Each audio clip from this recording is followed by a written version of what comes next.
Қайырлы күн әріптестер. 1 қыркүйек күні өткізілетін бастауыш сынып оқушыларына арналған сабақ жоспарымен, слайд ресурстарымен таныстырғалы отырмын. Тақырыбымыз, мысалы, бастауышқа Қазақстан Республикасының Конституциясы, адал азамат, зерделі ұлт және жауапты қоғам қалыптастырудың негізі деген тақырыптан біз бастауышқа лайықтап таза мектеп, таза Қазақстан деген тақырыпты алып отырмыз. Қыркүйек айы бірлік және ынтымақ айы, ал аптаның дәйек сөзі бірлік, береке бастауы. Осы сынып сағатының мазмұны, яғни сипаттамасын көріп тұрсыздар. Квест сабақ ретінде өткізіледі. Ал сабақтың мақсаты және негізгі құндылықтар көрсетілген. Жауапкершілік және әділдікті тұмар ету, мектеп ережелеріне құрметпен қарау, отанға, табиғатқа жанашырлық таныту құндылықтары іске асатын болады. Және топтық жұмыста ынтымақтастық пен бірлікті нығайтуға арналған тапсырмалар беріледі. Квест сабағымызды біз НЛО-ның жерге саяхатымен бастаймыз. НЛО-ның жерге келген саяхаты және оның негізгі 3 миссиясы. Оған миссияны орындауға біздің балалардың көмегі арқылы сабақ басталады және өн бойы сол 3 миссияны орындауға арналады. Әр миссияны орындаған кезде бір код сөздер берілетін болады. Оны алдын ала дайындап қоямыз. Енді НЛО досымызға мектебіміз бен табиғатымызды таза ұстау ережелерін көрсету болады балалардың миссиясы. Біз мына НЛО-ның сөзімен бастаймыз. Сәлем балалар! Мен өзге ғаламшардан келдім. Мен осы ел туралы білгім келеді.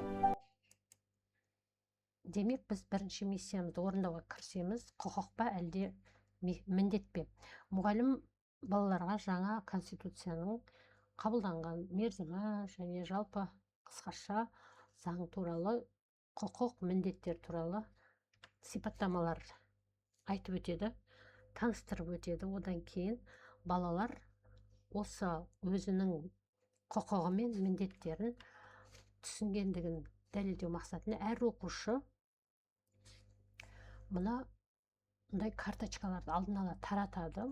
Әр оқушының алдында карточкалар жатады. Осы карточкаларды егер оның суретте тегін білім алу құқығы болса, оны жасылға желімдейді. Ал міндеті болса, көк рамкаға желімдейді. Желімдейтін парақшаны және карточкаларды алдын ала оқушылардың алдына мұғалім дайындап қояды. Бірінші миссия орындалғаннан соң мұғалім код сөзін береді. Ол таза деген сөз болады. Оны тақтаға немесе экранға жазып қояды. Енді екінші миссиямызды орындауға кірісеміз. Ол жерде де НЛО-ның тапсырмасы, сұрағы болады. Сәлем балалар! Мен өзге ғаламшардан келдім. Мен осы ел туралы білгім келеді. Жердің табиғаты қандай ғажап. Бұл ғажап табиғатты қалай сақтап жүрсіңдер? Осы жерде балаларына QR-код сканерлеген кезде сурет шығады, оны жұппен бірге орындайтын болады. Ол жерде экодетективтер ізденісі тәсілімен орындайды. Суретке қарап, жұбымен бірге қандай шашылған суретте нені байқадыңдар деген тапсырма береді. 5 қатені тауып, өздері белгілейді және осы қателіктерді шешу ұсынымдарын жұбымен бірге жазатын болады. 3 шешім жазады. Одан кейін мына QR-код сканерлеу арқылы қоқыстарды жәшіктерге салу ойыны бар. Мынау QR-код сканерлеген кезде ойын шығады. Оны жұппен бірге әр жұптың алдында бір телефон жатады. Сонымен бірге қоқыстарды сұрыптау ойынын ойнайды, миссияны орындайды. Одан кейін тағы да кодовый сөз болады. Оны мұғалім тақтаға іледі. Ол сөздерді мен сіздерге егер алатын болсаңыздар беретін болам. Сосын қауіпсіздік сабағына 3 минут, 5 минут уақыт жұмсайтын боламыз. Бұл жерде бастауыштың барлығына жедел қызметтер мен байланыс орталықтарының телефон номерлері деген тақырып берілген. Осы жедел қызметтердің номері беріледі және сілтеме арқылы тағы да жұппен бірге сәйкестендіру ойынын ойнайтын болады. Сосын үшінші миссияға өтеді. Үшінші миссия ол болашақтың ең таза мектебін жасау, жоба жасау. Бұл жерде егер сен директор болсаң, не істер едің?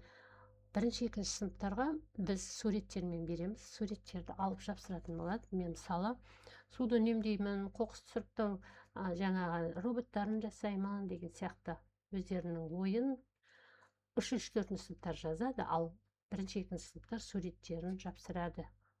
Бұл постерді бірінші, екінші сыныпқа жасатпауға да болады.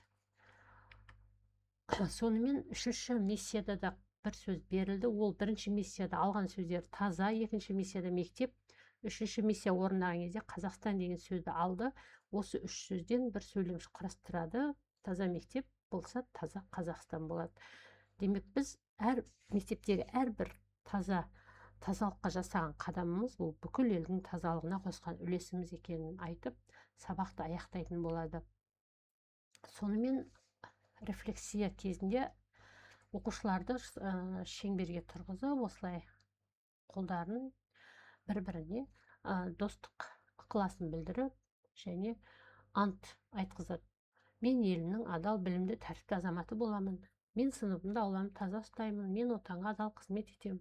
Мен мектеп ережелерін сақтаймын. Мен табиғатты қорғаймын деген бір-бір сөйлемнен шеңбер жасап, сабақты қорытындылайды.